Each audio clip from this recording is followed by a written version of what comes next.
Bonjour à tous. Est-ce que vous nous entendez bien? Est-ce que vous nous voyez?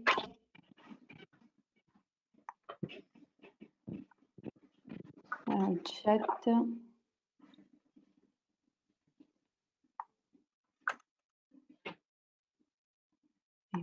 Tac.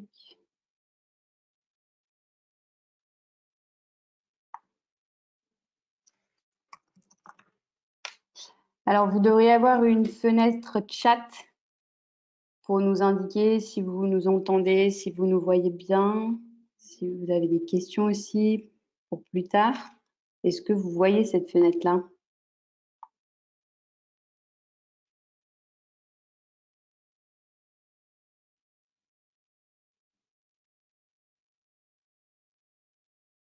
Tu m'entends, toi, Natacha? Natacha?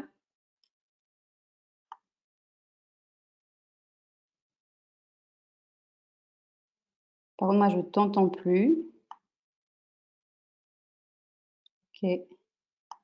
Tu m'entends? Ouais, c'est bon, je t'entends. Voilà. Ok, parfait. Alors, toc. Alors, est-ce que tu vois le chat, toi, Nathalie? Cécile? Non, je vois rien de. Il y a personne qui a marqué quelque chose, hein. Je le vois, mais il y a personne qui.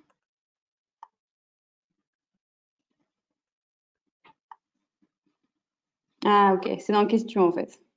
Ça marche. Bonjour, oui, bonjour, je sais pas, bonjour, bonjour. Oui, ok. Tu vois, Cécile, dans question? Oui, oui, oui, c'est bon, c'est bon. Ça marche. Parfait. Ok. Bonjour à tous. Du coup, bon, il est 10h02. Je pense que le temps de commencer, d'autres vont peut-être arriver. Donc, l'idée, c'est de passer les 2 prochaines heures ensemble. Je vais d'abord vous présenter un petit peu qui on est, Haute-Garonne, et puis ensuite, je laisserai la parole à Cécile, qui s'appelle aujourd'hui Natacha, pour vous présenter son cabinet d'experts comptables et ensuite parler du coup du business plan.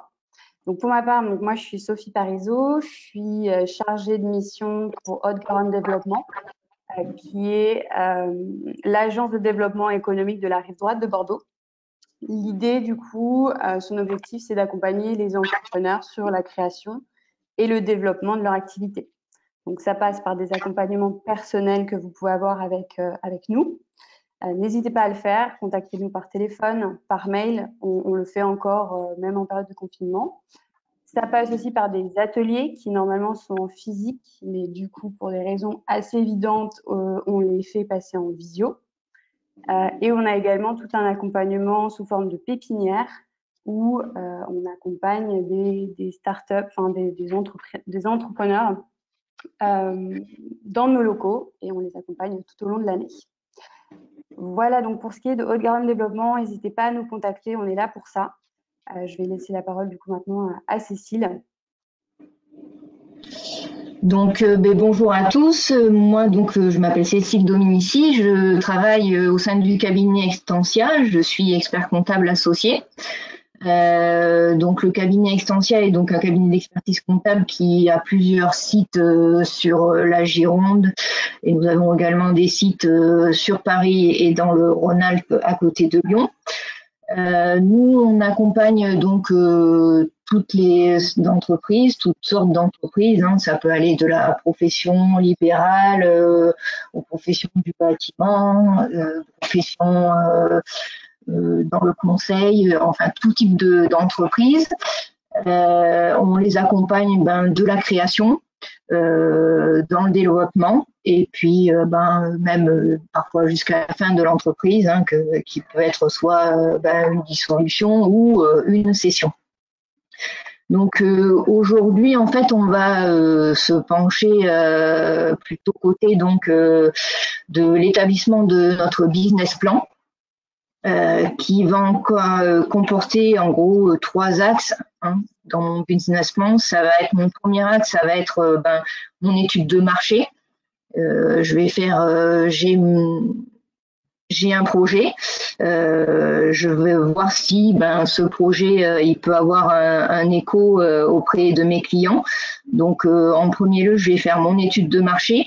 Quand j'aurai terminé mon étude de marché, je vais finaliser et voir mes prévisions financières, voir quel est mon chiffre d'affaires, quelles vont être mes charges.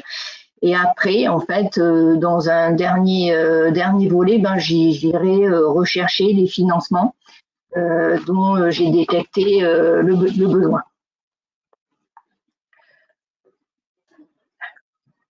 Parfait. Peut-être juste pour continuer d'introduire, n'hésitez pas alors dans le chat à poser vos questions au fur et à mesure de la présentation. Si c'est des questions en lien avec la présentation, à l'instant T, on essaiera d'y répondre. Sinon, on laissera une demi-heure à la fin de la présentation pour que vous puissiez intervenir. Donc là, vous avez ce qu'on appelle lever la main. Vous devriez avoir une petite main verte, orange, je ne sais pas de quelle couleur elle est chez vous. Là, ça nous permet de voir que vous souhaitez intervenir et on vous laissera la parole à ce moment-là, donc plutôt à la fin. Donc, si c'est des questions un peu détaillées en lien avec ce dont on est en train de parler, n'hésitez pas à les poser sur le chat. Voilà, très bonne présentation. Donc voilà, en premier lieu, donc je vais vous parler de l'étude de marché qu'on doit faire. Alors c'est vrai que on n'y pense pas forcément. En fait, on pense pas forcément que ça soit nécessaire, mais pour moi, elle est quand même très importante parce qu'elle va vous permettre, d'identifier votre marché et quelque part de réduire les risques qu'il y a par rapport à votre marché. Donc, elle est pour moi le préalable à tout business plan. Et en fait, elle va permettre aussi d'asseoir en fait tout ce que vous allez monter et avancer au niveau financier. C'est-à-dire que quand vous allez aller voir vos partenaires financiers, grâce à votre étude de marché et à ce qu'elle va démontrer, quelque part, ça va montrer que vous avez fait des démarches et que ça s'appuie sur des faits qui sont réels.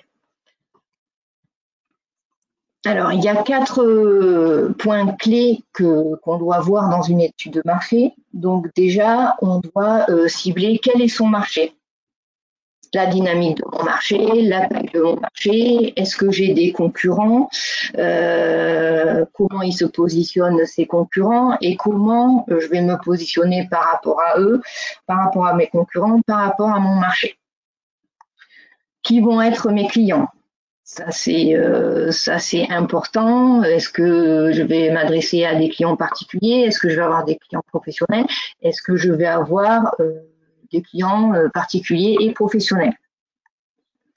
Quels vont être aussi mes fournisseurs? Parce que quand je vais vouloir vendre mon produit ou quand je vais vouloir vendre ma prestation, il va falloir que je me fasse accompagner. Et justement, est-ce que j'ai mes fournisseurs que je connais qui peuvent m'accompagner? Et puis toujours, bien sûr, voir ma concurrence, identifier ma concurrence, quels sont mes concurrents et comment je vais me placer par rapport à eux et voir comment je vais me différencier et qu'est-ce que je vais apporter à mon marché.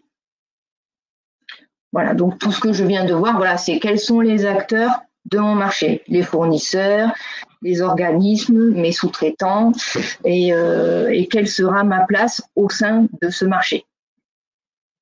Et quand j'aurai, disons, étudié tout ça, je vais pouvoir identifier dans quelle zone je vais m'implanter. Ça, c'est très important parce que après, ça dépend du commerce que l'on veut créer ou de l'entreprise qu'on veut créer, mais certaines entreprises, l'emplacement est quand même numéro 1 à voir. C'est l'emplacement qui est le plus important à voir pour avoir justement des clients et avoir une visibilité. Alors,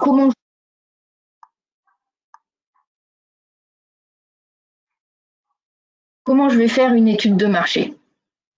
Alors, une étude de marché, alors déjà, il faut savoir que il y a des organismes et des entreprises qui sont là pour l'effectuer pour vous.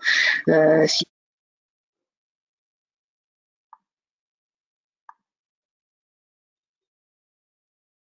le faire vous-même. Alors, l'étude de marché, il y a déjà plein d'études que l'on peut exploiter par des sites internet. Il y a l'INSEE, par exemple, qui fait beaucoup d'études de marché. Hein, donc, les chambres de commerce aussi ou les chambres artisanales sont là en fait pour répondre à certaines de vos questions. Vous pouvez aussi aller à la rencontre de professionnels du secteur, les représentants des fédérations par rapport au secteur où vous voulez vous implanter. Et puis aussi, vous pouvez faire bien sûr des sondages, c'est-à-dire sonder quelque part vos futurs clients. Cela peut être soit sur le terrain ou alors il peut y avoir aussi des sondages qui se font par le web à travers des forums ou des discussions.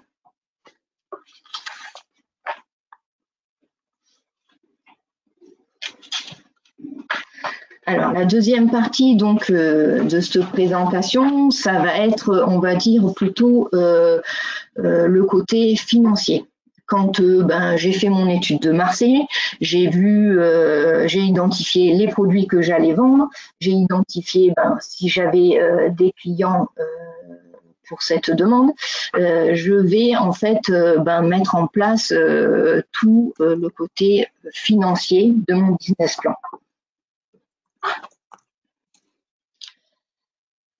Donc, ce qui est important, en fait, c'est de bien structurer ses idées et de se poser les bonnes questions. Parce qu'en fait, ce business plan, il va être diffusé à vos futurs partenaires et quelque part, il va être à votre image et à l'image de l'entreprise que vous allez créer. Et c'est vraiment votre support de départ et qui quelque part va rester pendant un moment au départ de votre entreprise et qui va être un peu votre point de repère.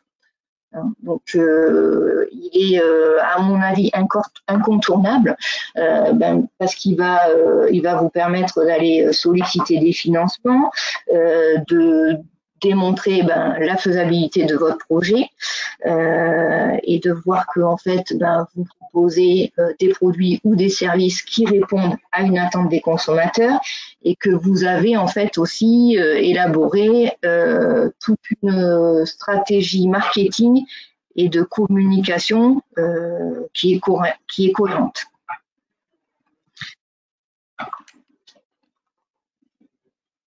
Alors, comment je vais construire mon business plan?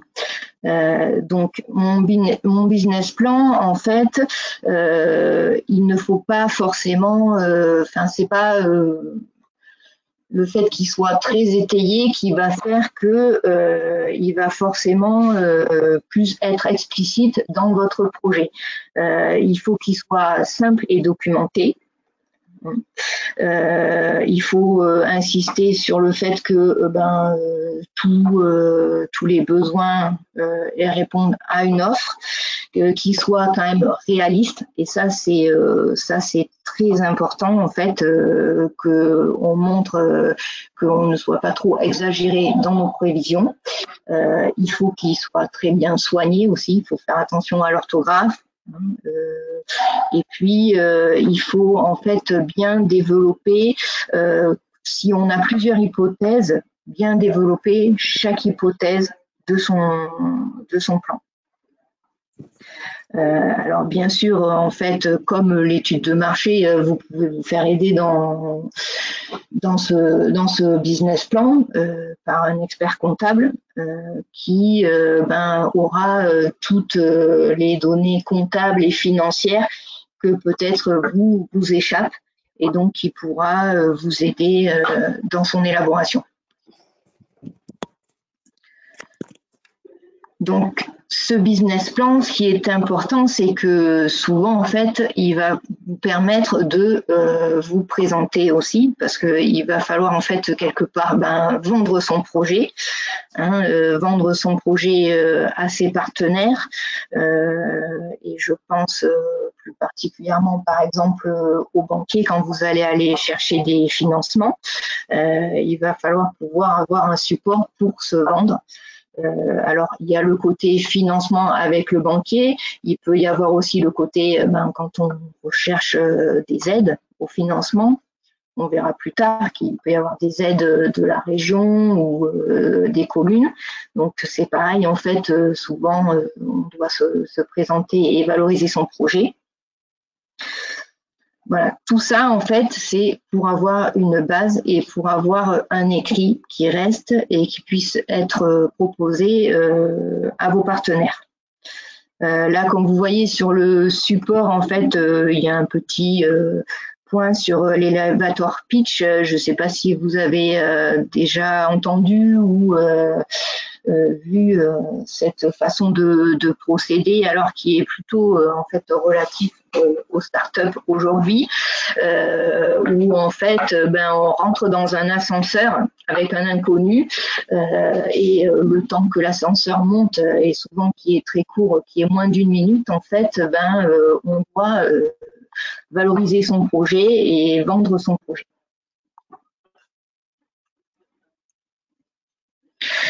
Alors, il y a une partie qui est importante dans le business plan, c'est fixer son prix de vente. Parce que ça, c'est quand même important, parce que mon prix de vente, il est influencé par plusieurs choses. Déjà, pour fixer son prix de vente, il faut connaître son coût de revient de son produit ou de sa prestation.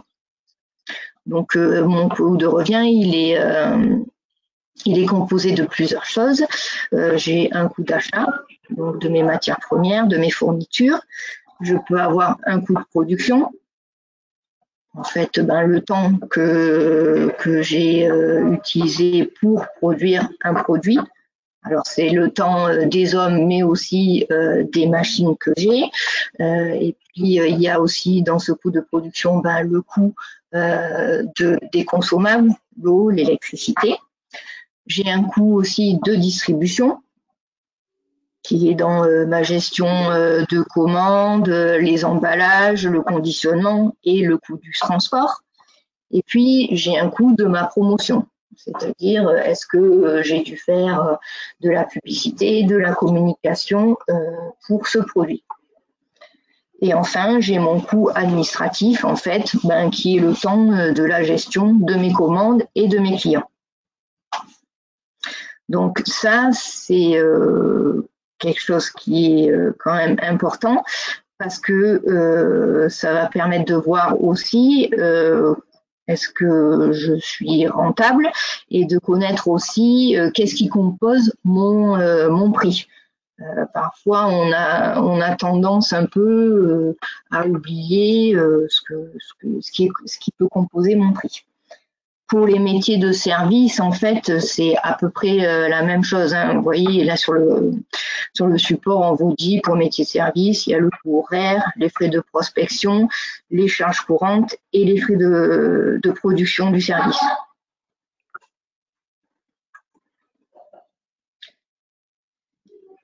Donc voilà, la fixation de mon prix de vente est important, parce qu'il faut toujours, bien sûr, rester attentif à ce que je fasse une marge commerciale.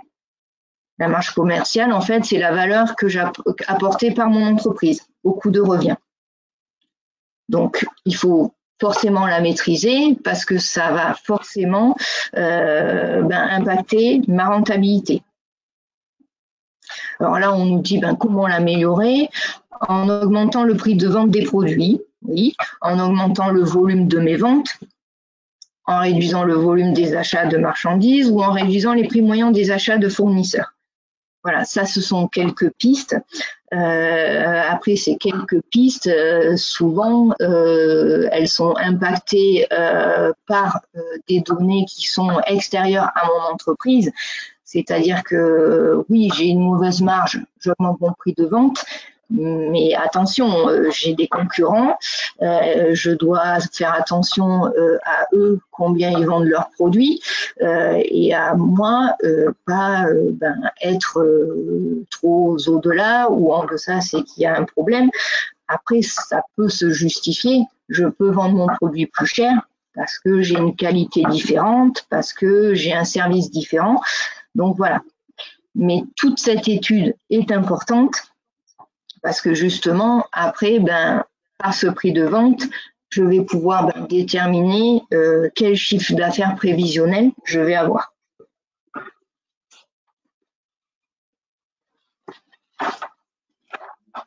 Donc, c'est ma prochaine slide où voilà, je vais évaluer mon chiffre d'affaires.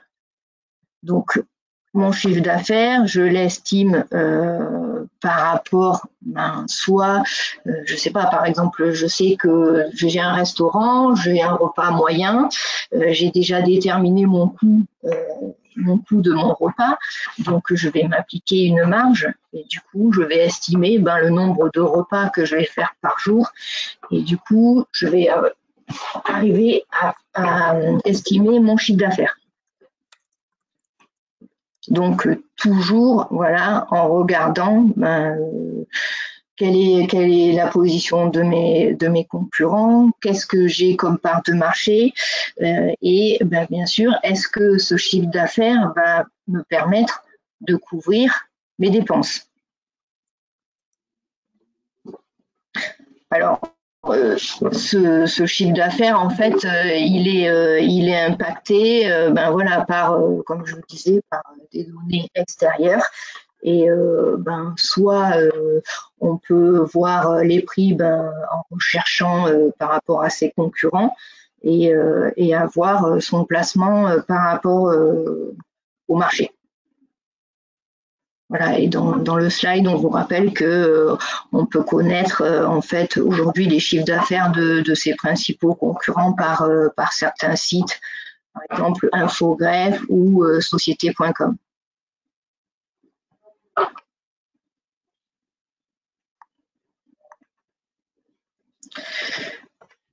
Donc mes prévisions financières. En fait, mon business plan côté financier, il va s'articuler autour de 3 documents. Le premier, ça va être mon plan de trésorerie. Alors souvent, ce plan de trésorerie, en fait, un business plan, on l'établit en règle générale sur une durée de 3 ans. C'est la durée où on établit. C'est très rare quand on établit sur 5 ans parce que déjà des prévisions sur 3 ans c'est compliqué.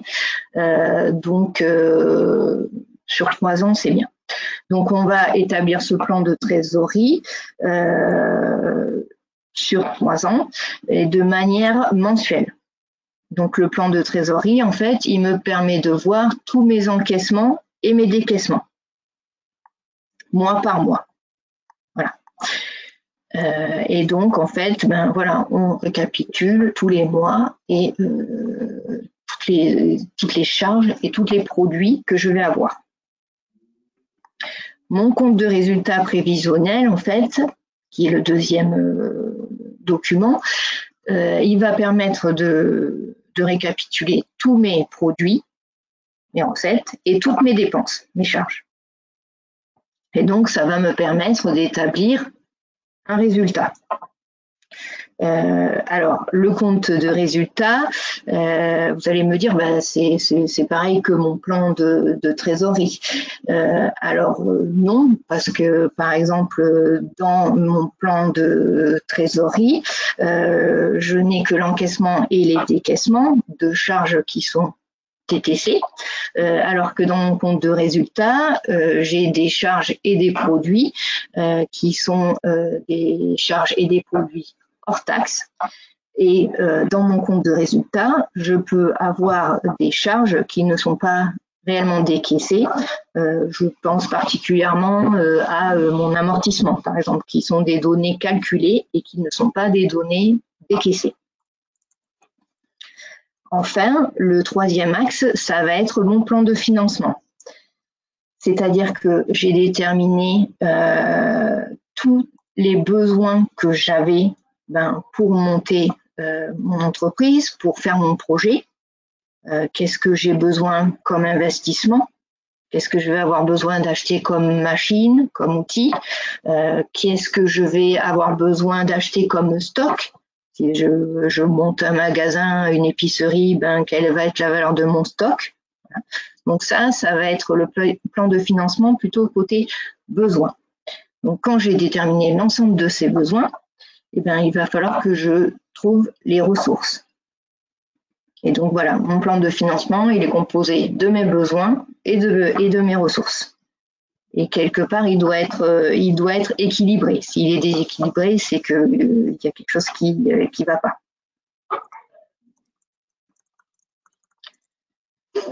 Donc, dans mes prévisions financières, je vais devoir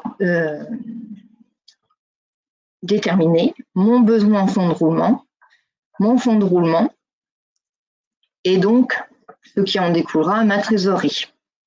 Donc, mon besoin en fonds de roulement, en fait, je vais d'abord commencer par le fonds de roulement, ce qui est plus logique, c'est en fait la différence entre mes ressources que j'ai à long terme. Donc, mes ressources, ça va être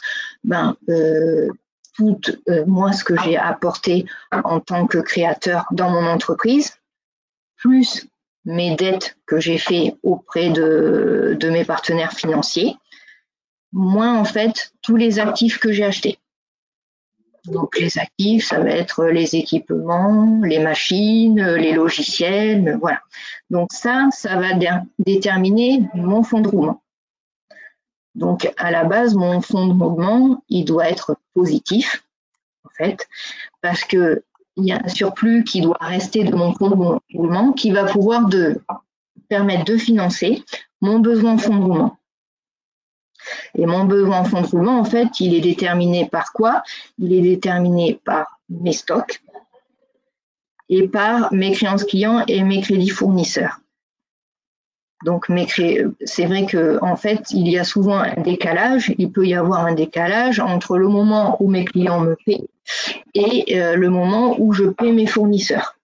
Donc, en fait, tout ce décalage de trésorerie, il faut pouvoir l'anticiper et surtout l'anticiper et aussi le valoriser pour pouvoir connaître en fait le montant et pouvoir en fait trouver comment je vais le financer.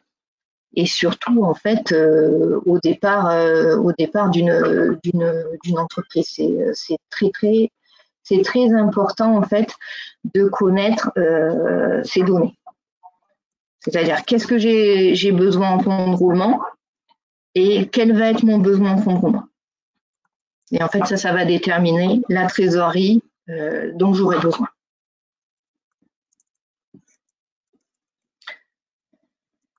Alors, un petit focus sur le seuil de rentabilité. Alors, le seuil de rentabilité, en fait, c'est pareil, c'est une donnée comptable et financière qui me permet de savoir quel est le montant de mon chiffre d'affaires minimum, en fait, où je vais et qui va permettre de couvrir mes charges. Mes charges, souvent, ce sont mes charges variables. Voilà. Parce que vous savez que dans des charges, il y a les charges variables et il y a des charges fixes. Ce qu'il faut savoir aussi, c'est que en fait, en fonction de mon activité, dans certaines activités, des charges variables peuvent être fixes, et puis dans une autre, en fait, ces charges fixes vont devenir variables. Je prends l'exemple de l'électricité. Si je suis vendeur de fruits et légumes, mon électricité, en fait, mon abonnement d'électricité, ma consommation d'électricité ne va pas changer si j'ai mon chiffre d'affaires qui augmente, parce qu'au pire, je laisse les mêmes lampes allumées, je n'ai pas forcément de charges d'électricité qui vont varier. À contrario, si j'ai une activité de production, que je suis boulanger par exemple, plus je vais produire de baguettes, plus je vais produire de chocolatines, et plus en fait je vais avoir des charges d'électricité qui augmentent. Voilà. Donc voilà. Et avec tout ça, en fait, on connaît en fait notre trésorerie qui est soit positive, hein, ou soit négative. Donc en fait, tout va être dans l'optimisation et dans connaître pourquoi souvent la question qui se pose, c'est plutôt quand j'ai une trésorerie négative. Quand j'ai une trésorerie négative, qu'est-ce que je vais pouvoir faire pour influencer cette trésorerie et pour arriver à une trésorerie positive. Alors c'est vrai que mon besoin en fonds commun, en fait, soit il est négatif, soit il est positif. Alors il est négatif en fait, souvent quand mes crédits fournisseurs en fait, ils sont supérieurs à mes besoins pour financer mes stocks et mes créances clients. Par exemple, en fait, l'activité de boulangerie ou de boucherie, j'ai des clients qui me payent directement, et tandis que je paie mes fournisseurs à 30 jours. Donc, en fait, je dégage un excédent en fonds de roulement. Et je n'ai pas forcément, dans ces activités-là, de besoins en fonds de roulement importants, en fait. A contrario, vous allez avoir des activités où ils ont un besoin en fonds de roulement important et positif. Là, on prend l'exemple par exemple des vendeurs de voitures où en fait, c'est vrai que j'achète ma voiture pour la vendre et souvent, en fait, je vais pas forcément la vendre de suite et donc en fait, je vais avoir un stock de véhicules qui dort sur mon parking et qui va me coûter cher. Donc, en début d'activité, c'est quand même important de connaître quel va être son besoin en fonds de roulement pour pouvoir anticiper et pour pouvoir aussi trouver le financement. Au cours de la vie d'une entreprise, il arrive à se stabiliser et en fait, on rentre dans une activité, donc on n'a plus forcément ce besoin, il part avec l'activité. Mais au départ, c'est quand même quelque chose qu'il faut arriver à déterminer pour justement ne pas être dans le rouge directement.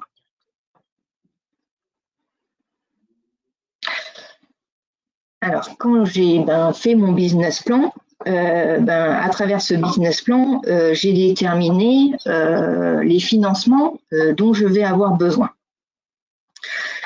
Pour trouver ces financements, je vais me tourner vers plusieurs partenaires. Alors, les premiers partenaires vers lesquels on se tourne, ce sont les banques. Ces banques, elles vont me proposer deux moyens de financement. Alors, il y a le moyen de financement par le prêt que tout le monde connaît, en fait, qui est à plus ou moins long terme, en fait, et qui, la durée des emprunts dépend de ce qu'on finance avec. Hein. Souvent, je prends l'exemple, un fonds de commerce, on va le financer sur 7 ans, alors que du matériel, par exemple, de production, on va plutôt le financer sur 5 ans. Après, ça, c'est à voir aussi dans le prévisionnel qu'on fait. Est-ce qu'il n'est pas meilleur pour nous qu'on finance sur plus longtemps pour étaler la dette et pour avoir en fait un départ qui sera plus allégé. Et auprès de mes banques, je vais trouver un deuxième moyen de financement qui est le crédit bail. Donc, le crédit bail qui est aujourd'hui un moyen de financement qui est quand même assez connu et très développé.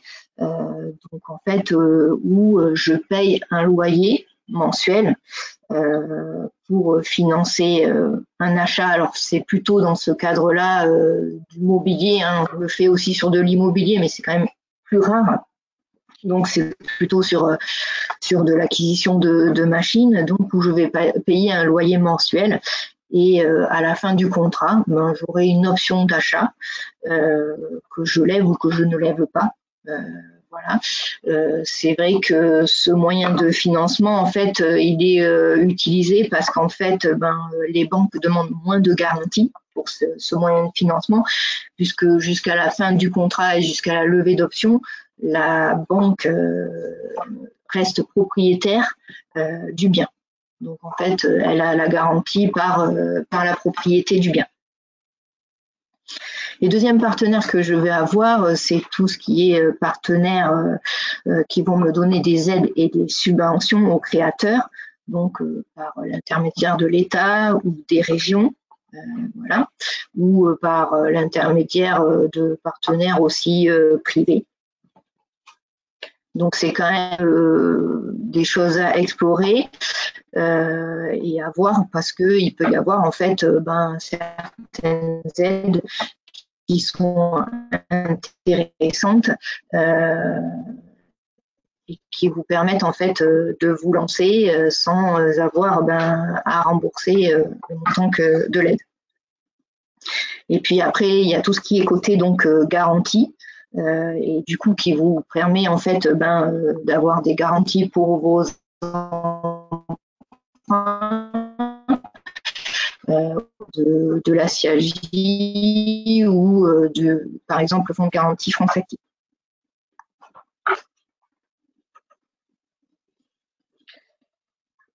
Et puis il y a tout ce qui est autres financements, donc les prêts d'honneur par exemple, les microcrédits. Il y a aussi aujourd'hui, ce que vous avez entendu parler, alors ce qui est plutôt tourné côté start-up, mais tout ce qui est levée de fonds en fait. En fait, il y a des investisseurs qui investissent auprès de créateurs parce qu'ils croient dans leur projet. Donc ça me rappelle voilà l'elevator pitch, tout ça, ce que je vous parlais tout à l'heure, c'est dans ce cadre en fait où on présente son projet et où en fait on a des investisseurs qui sont prêts à investir dans notre projet et donc à nous prêter de l'argent. Le crowdfunding aussi, qui est aujourd'hui un moyen de financement un peu nouveau en fait, qui en fait permet de se financer pas par un seul partenaire, mais par une multitude de partenaires en fait, de particuliers en fait, qui ont envie d'investir dans un projet et qui croient en votre projet et du coup qui investissent dans votre projet. Et puis il y a tout ce qui est love money en fait. Alors ça c'est plus côté dans votre famille ou vos amis qui peuvent en fait vous aider à démarrer. Ça peut arriver souvent que nos parents nous aident dans nos projets de départ.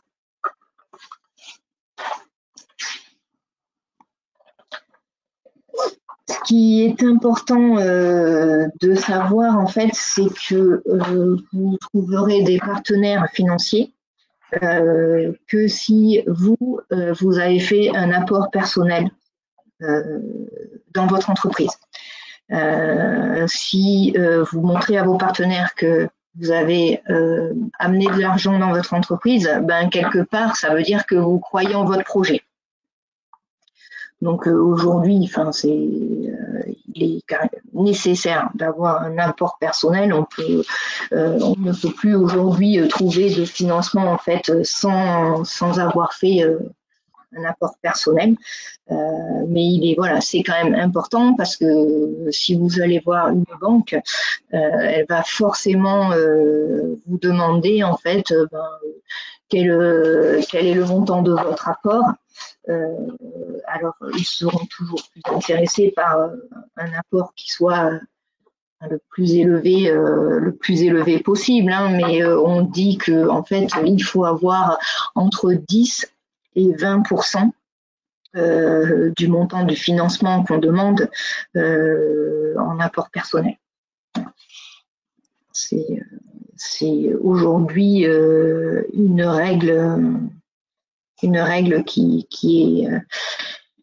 ne peut remettre, enfin, si vous n'avez pas un apport personnel, ça peut remettre en cause votre projet. C'est évident. Voilà, là, il y a un petit focus du coup sur les prêts d'honneur. Voilà, avec Initiative France ou Réseau Entreprendre, donc qui peuvent vous octroyer des prêts qui sont de différents montants et qui peuvent souvent faire un complément aussi à un financement par prêt bancaire. Et justement qui souvent vous permet de financer en fait votre départ d'activité et tout ce qu'on a vu un peu plus en avant de financement de trésorerie, de besoins en trésorerie. J'ai besoin de trésorerie pour acheter mon stock. Voilà. Voilà, donc j'ai terminé donc ma présentation. J'espère que j'ai été claire. Je vous propose de poser des questions si vous avez des questions à poser, tout en vous rappelant bien sûr que c'est très important de se pencher sur l'étude et sur ce plan de ce business plan, parce que justement en fait il va vous permettre de vous poser des questions et parfois en fait de vous alerter sur certaines choses auxquelles vous n'avez pas pensé, et en fait il va vous faire rencontrer d'autres personnes, puisque vous allez à la rencontre d'autres personnes quand vous allez faire par exemple votre étude de marché, et du coup par les discussions que vous aurez, vous allez arriver à vous poser des questions que vous n'aviez pas vues avant et qui vont être justement intéressantes dans l'avancement de votre projet. Voilà. Alors, Cécile, il y avait une question de Juliane Levesque. Oui. En ce qui concerne le chiffre d'affaires prévisionnel. Oui. Je ne sais pas si tu vois, doit-on moduler ces chiffres en fonction de prévisions probables? Type, j'aurai peu de clients au début, mais j'en aurai 20 à la fin de l'année. Ah oui, c'est sûr que mon chiffre d'affaires, il doit toujours, il est évolutif. J'aurai forcément un chiffre d'affaires différent entre le début et la fin de l'année, parce que déjà quand je monte mon entreprise, il y a toujours un temps où en fait il faut se faire connaître. Donc souvent en fait quand on fait des prévisions financières, un business plan, alors je disais qu'il était sur 3 ans, mais souvent les documents qu'on établit, ils sont même mensuels, quoi. Donc en fait, voilà, on peut avoir un chiffre d'affaires qui les premiers mois est quasiment proche de zéro et qui, au fil de l'avancée du temps, augmente. Ça c'est tout à fait normal et ça se justifie. Tu vois d'autres questions? Oui, on a une autre question. Est-ce que le BFR doit nécessairement être négatif lorsque l'on présente son business plan? Ah non, il doit pas forcément être négatif, parce que comme je disais, ça dépend de son activité. Donc c'est pas il faut qu'il soit négatif ou il faut qu'il soit positif. C'est en fait il faut arriver justement à déterminer s'il est positif ou s'il est négatif, à estimer sa valeur et justement pour prévoir son financement et comment je vais faire pour le financer.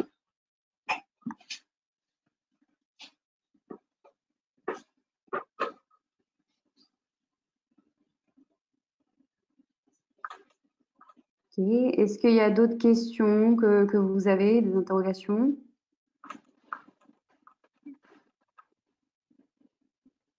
Alors, il y en a d'autres qui arrivent. Avez-vous une base de documents vierge pour monter le business plan? Oui, tout à fait Aurélie. On va vous le transmettre à la fin de la visio. Sinon, vous pouvez aller directement sur le blog Haute-Garonne Développement. On a fait des articles, par exemple, sur l'étude de marché. Et là, vous allez retrouver le modèle de business plan que nous avons établi. Vous pouvez vous baser dessus ou remplir tout, à vous de choisir. Si mon emplacement change tous les mois. Ouais, dis-moi. Oui. Non, je sais qu'il y a plusieurs sites en fait qui donnent des trames en fait pour des business plans. Tout à fait. Vous avez la BPI aussi, c'est plutôt bien fait. Ils ont fait une application en ligne. Vous pouvez aussi l'utiliser. Ouais, enfin, il y a plein de trames différentes. On a une autre question donc de Clara. Si mon emplacement change tous les mois, dois-je refaire une étude de marché pour chaque lieu? Non, c'est pas forcé de faire une étude de marché pour chaque lieu. Après, je connais pas exactement son activité. Pourquoi elle changerait tous les mois. Après, c'est vrai que c'est bien aussi de prévoir justement dans quel emplacement on va aller, on projette d'aller, pour connaître s'il y a une demande. Peut-être Clara, si vous pouvez préciser, est-ce que c'est peut-être un food truck ou quelque chose comme ça? Qu'est-ce qui fait que vous deviez vous déplacer tous les mois?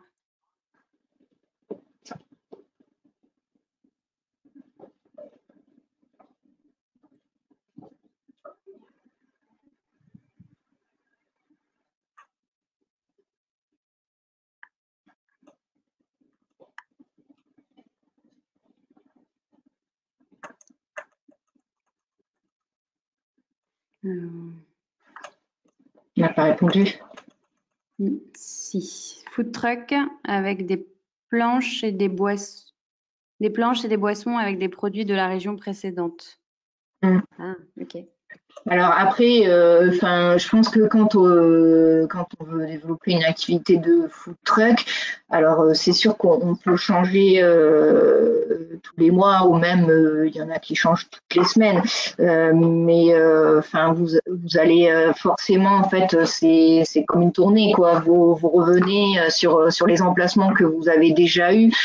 Donc parce que déjà, je pense que les food trucks, il faut qu'ils aient des autorisations pour se mettre à un emplacement. Donc, c'est bien si on a une prévision de changer dans 4 ou 5 lieux, au moins, sur ces 4 ou 5 lieux, voir est-ce que j'aurai de la demande et est-ce que j'aurai un marché potentiel sur ce lieu.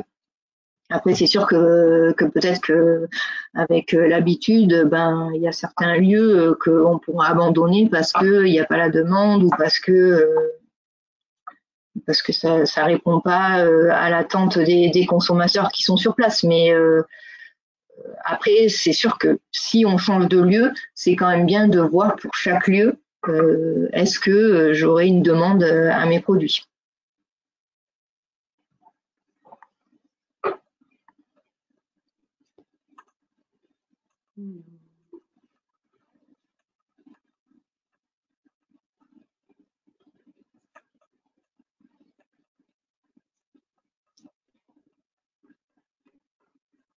Est-ce que vous avez d'autres questions? N'hésitez pas, c'est le moment, on a du temps. Voilà, on a du temps. Après, dans la présentation, voilà, il y a mes coordonnées aussi, que ça soit Haute-Garonne ou de mon côté, on est là pour vous renseigner, pour vous éclairer si vous avez des questions un peu plus spécifiques. Tout à fait.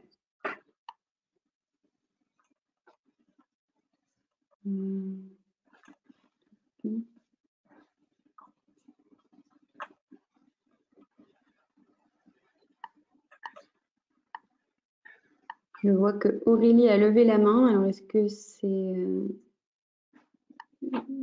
une erreur ou pas? Aurélie, vous nous entendez? Oui. Vous avez levé la main, alors vous avez dû actionner quelque chose. Non. Ouais, j'ai dû me tromper tout à l'heure en cherchant peut-être. Oui, il y a les mains levées. Ah. Hop. Ok. Pour les charges sociales, Comment estimer les montants, s'il vous plaît? Alors, pour les charges sociales, on parle là du dirigeant, je pense. Alors, ça dépend de votre statut.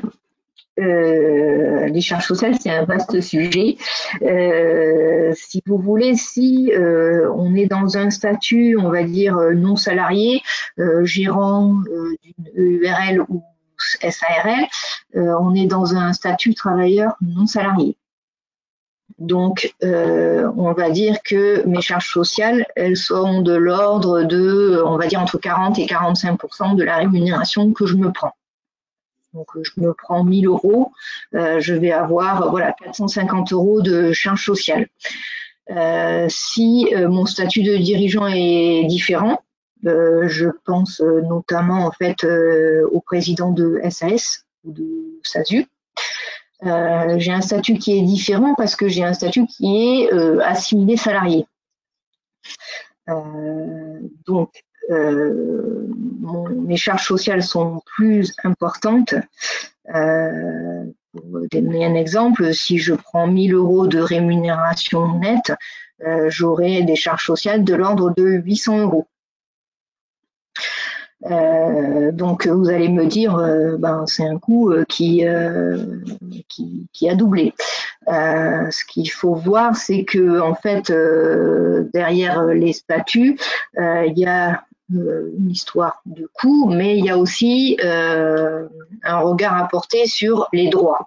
Les droits d'un travailleur non salarié, donc de mon gérant SARL ou EURL, ne sont pas les mêmes que les droits de mon président de SAS. Alors, je ne parle pas, par exemple, du chômage, puisque mes deux dirigeants n'y ont pas droit. Mais par exemple, dans le cadre d'une maladie, mon président de SAS tombe malade. Il est dans le même cas qu'un salarié normal, il a ses 2 jours de carence et après, il touche son indemnité. Je suis gérant TNS, je tombe malade, j'ai 15 jours de carence. Donc voilà, il y a un coût qui est moindre, il y a des droits qui sont du coup moindres aussi. Après, tout ça fait partie d'une réflexion et de savoir qu'est-ce que je privilégie et quel statut donc je choisis. En sachant que quand je suis TNS, travailleur non salarié, excusez-moi, et que, comme je vous l'ai dit, du coup j'ai des droits qui sont inférieurs à mon président de SAS, je peux en fait souscrire à des assurances, on va dire complémentaires, qui vont pouvoir en fait prendre en charge mes indemnités plutôt que le régime général. Mais tout ça en fait, ça fait partie de toute la réflexion qu'on peut avoir dans je choisis mon statut de départ, mon statut juridique, quelles sont les conséquences sociales, fiscales et juridiques.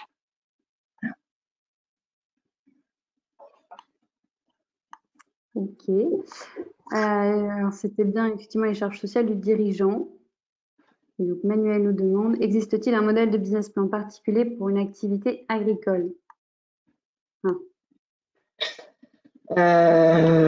Alors, l'activité agricole, c'est évident, c'est une activité quand même un peu particulière, qui, à mon avis, aussi a un caractère de saisonnalité qui est importante, donc qui, du coup, a un impact sur la trésorerie. J'ai pas en tête forcément de modèle. Mais à mon avis, c'est pas forcément une question de modèle, c'est une question qu'il faut savoir justement toutes les conséquences qu'aura mon activité, tout ce que je disais, la saisonnalité sur ma trésorerie, mon financement, voilà. Donc c'est justement savoir bien appréhender tout ce côté financier et ce côté impact sur ma trésorerie, sur mon chiffre d'affaires qui est important. qui, qui du coup, pour moi, n'est pas un problème de modèle, mais un problème de bien appréhender toute la problématique de cette activité. Voilà, d'où l'importance de toujours se tourner vers un expert comptable, vers Haute-Garonne, justement pour vous aider à réfléchir et pour arriver à poser les bonnes hypothèses. Ok. Concernant le prix de vente d'un produit, comment évaluer le prix que le client sera prêt à payer? Donc là, le prix psychologique. Oui. Ça, c'est tout justement le travail de l'étude de marché. Alors, comment arriver à le déterminer après, ça dépend si déjà ce produit a déjà un marché existant ou pas. Je suis pas forcément spécialiste de l'étude de marché. C'est pour ça d'ailleurs qu'il y a des organismes qui s'occupent de ça. Mais après, c'est toujours pareil, ce sont par des enquêtes auprès, on va dire, de clients potentiels. Et après, aujourd'hui, par Internet, pour voir justement quel est le prix qu'un consommateur sera prêt à payer pour ce type de produit. Tout à fait. En complément, alors on a écrit justement un article sur le sujet pas plus tard qu'hier, justement Oui. sur la stratégie commerciale. Et il y a Mhm. notamment cette question du prix. Donc, je vous invite à aller le consulter. On parle du prix psychologique, donc le prix qu'un client est prêt à payer. L'idée, en fait, c'est soit effectivement de récupérer des données qui existent déjà, si c'est un marché plutôt mature, soit effectivement, comme l'a dit Cécile, de créer votre propre questionnaire. Il y a des types de questions qu'on vous propose dans l'article. N'hésitez pas à aller le consulter. Ce qui va être important, en fait, c'est de évidemment pas être trop cher, puisque au-delà, les gens n'ont pas forcément les moyens de se le payer, mais non plus pas être trop peu cher, puisque après, ça peut être aussi considéré comme de la mauvaise qualité. Voilà, l'idée, c'est vraiment de trouver le juste milieu et de trouver la bonne fourchette pour fixer votre prix. Tout voilà, tout est écrit dans l'article. Vous pouvez le retrouver sur Facebook, sur notre blog, sur LinkedIn également et sur Twitter. Qu'on a une autre question. Le président de SASU peut-il adhérer à une mutuelle et une prévoyance payée par la SASU, s'il vous plaît? Oui.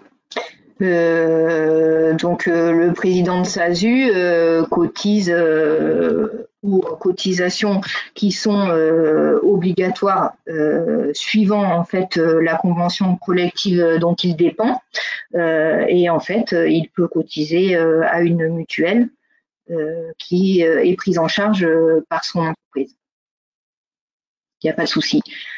Cette question, elle peut être posée pareil pour un gérant de SARL et de URL.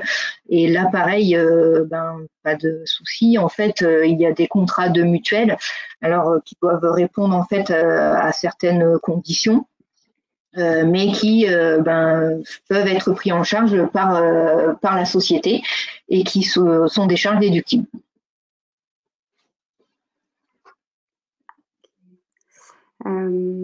Aurélie nous demande si pour des prestations d'artistes, où est-ce qu'elle peut trouver des bases de prix pour les prestations d'artistes, pardon. C'est une bonne question, Aurélie. Je ne sais pas. J'avoue que je ne sais pas.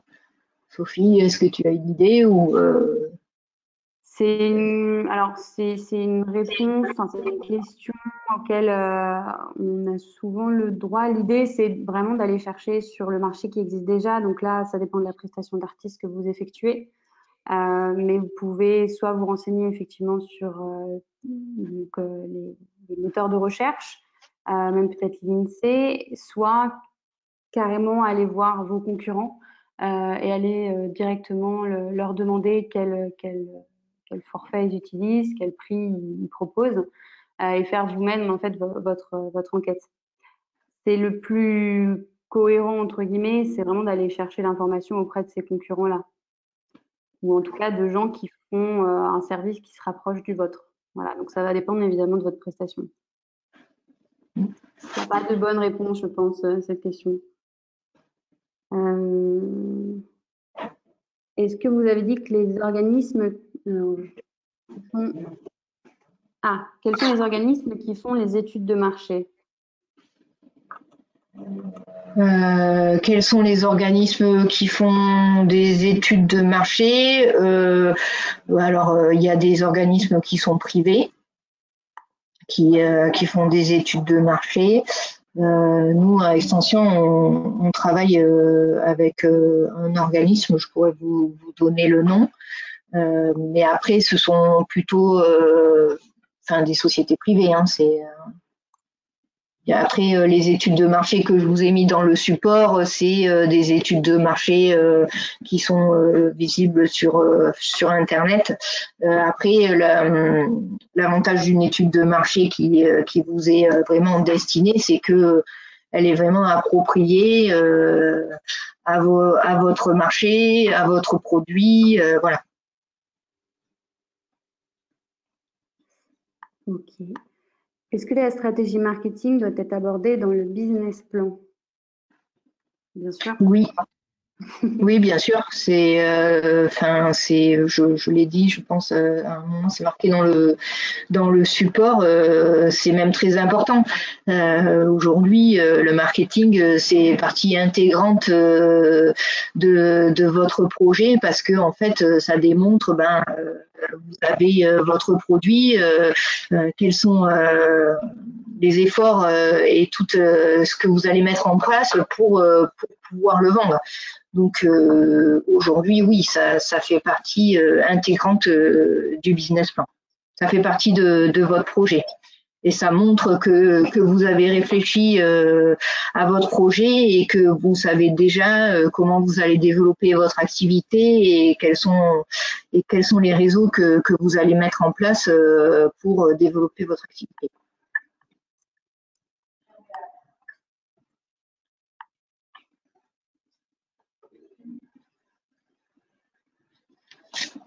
Est-ce qu'il y a d'autres questions?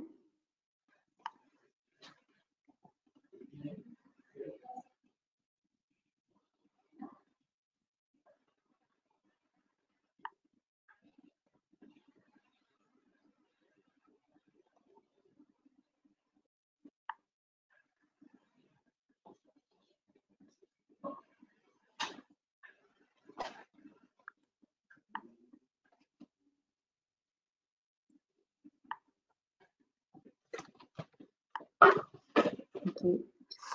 Alors, est-ce qu'il y a des mains levées? Je n'ai pas vu. Non, je crois pas. Non, pas de mains levées. Ok. Si, peut-être une dernière question. Y a-t-il un compte spécial pour l'enregistrement comptable d'un compte d'artiste? Oui, alors il y a des plans comptables en fait qui sont en fonction des activités.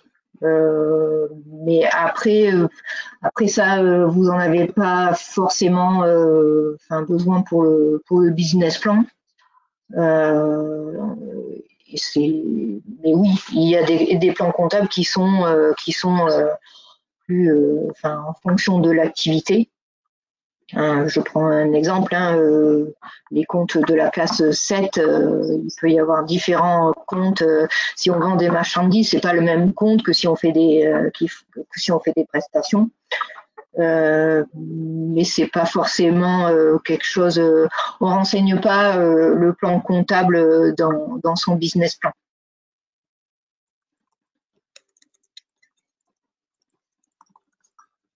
Ok.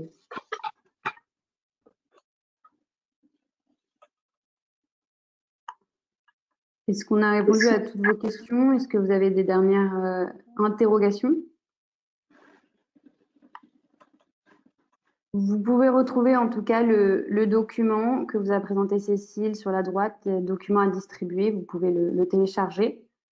Et du coup, les modèles de business plan, n'hésitez pas à aller consulter tout ce qui existe sur Internet, la BPI notamment, ou également sur notre blog, dans les articles d'études de marché, vous pouvez retrouver un document.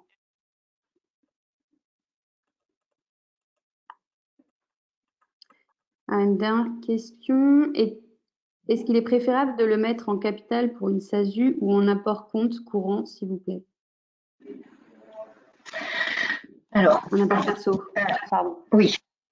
En fait, le dirigeant, quand il apporte de l'argent dans son activité et que c'est une société, il a le choix en fait entre le mettre en capital ou ce qu'on appelle nous en compte courant. Ce qu'il faut savoir, c'est qu'en capital, c'est de l'argent, c'est une somme qui est bloquée, c'est-à-dire que alors bloquée, toute proportion gardée, en fait, elle est déposée sur le compte de la société. Vous pouvez vous en servir pour faire vivre la société, payer vos dépenses, pour payer vos investissements, mais vous ne pouvez pas le récupérer. C'est-à-dire que vous le récupérerez, oui, mais que à la fin de votre société. Donc ça, c'est un premier point qui est différent en fait de l'apport de compte courant. L'apport de compte courant, c'est j'apporte de l'argent à ma société. Cet argent, donc, il est noté quelque part et en fait, vous pouvez le récupérer à tout moment quand la trésorerie de l'entreprise vous le permettra. Vous pourrez le récupérer.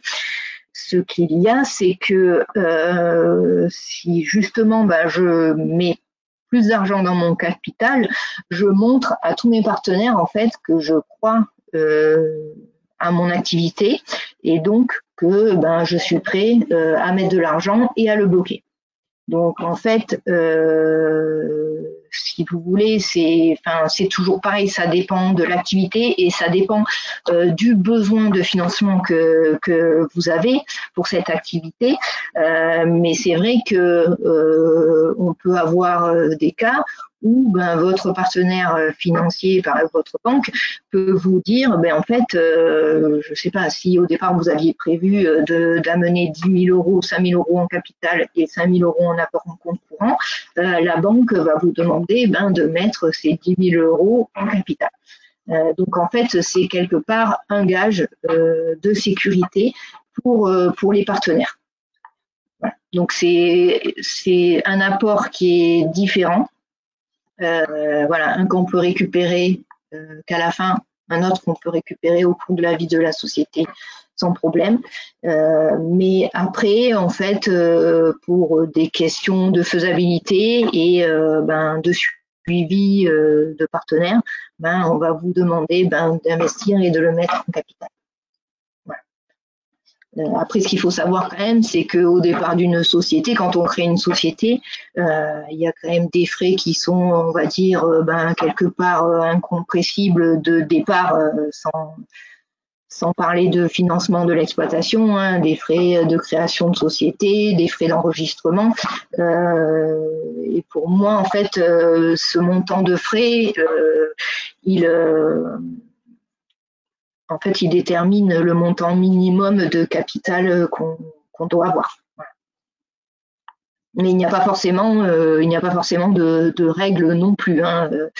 On peut pas établir une règle en sachant que c'est une règle qui est établie au départ, c'est-à-dire qu'on peut dire au départ qu'on part avec un capital d'un certain montant et qui peut être évolutif au cours de la vie de la société.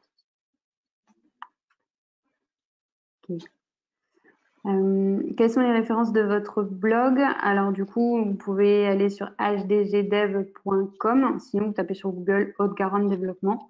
Et puis là, sur notre site internet, vous avez une rubrique blog. Voilà.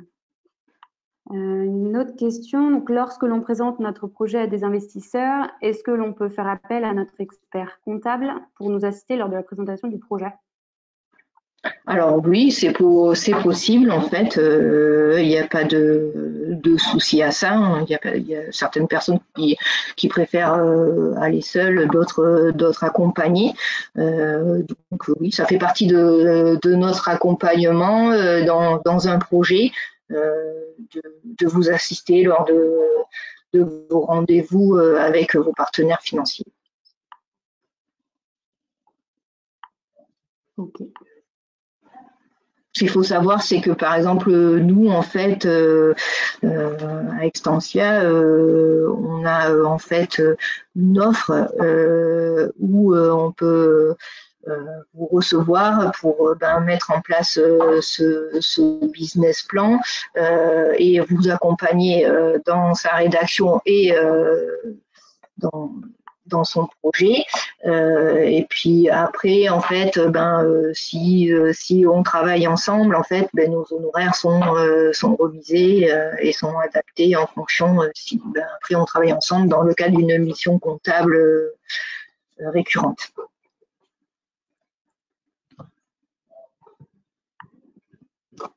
Ok, merci. Est-ce qu'il y a d'autres questions?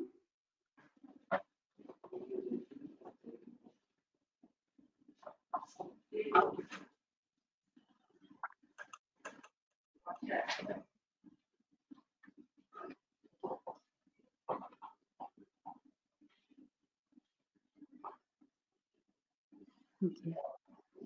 En tout cas, merci pour vos questions, merci pour votre participation.